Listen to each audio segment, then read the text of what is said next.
good day.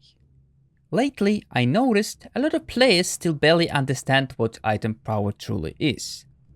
You all know the base. The more IP, the more stats you get.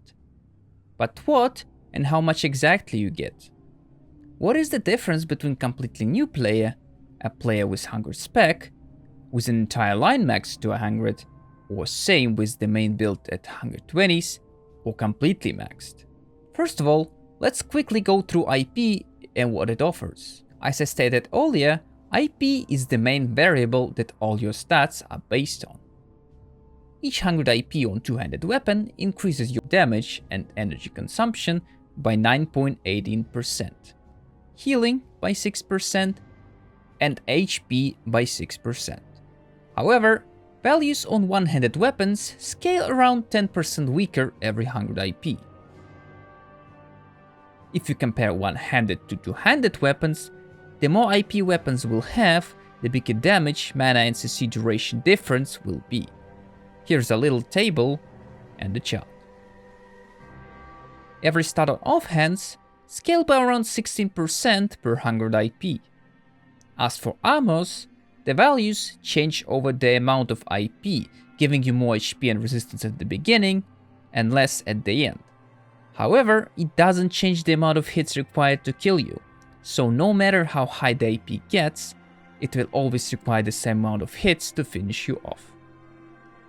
Let's say you want to calculate the damage for your weapon. You take one-handed crossbow and compare tier 4 to tier 8. You get the damage from here.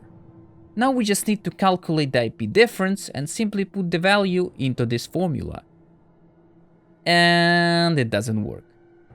Actually, I lied to you. It does work.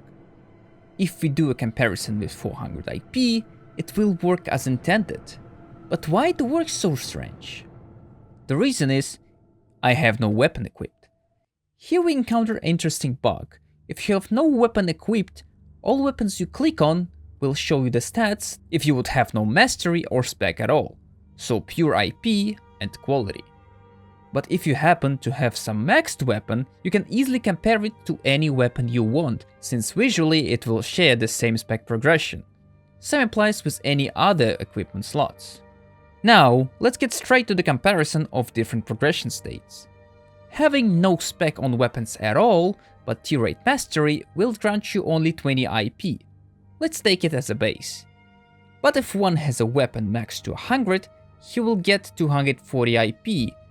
That would be 21.3% difference in all abilities. If we go even further and hit the entire line to 100, one would achieve 320 IP. That would be 30% difference. On the next step, 120 on the main weapon would give 364 IP, or 35% difference. Finally, reaching complete 3 to 120s, that would be 380 IP, or 37% difference. Just in case, I made an entire matrix so you can see the difference between character progressions. Notice how much percent the base and secondary nodes gives you in comparison to 120s.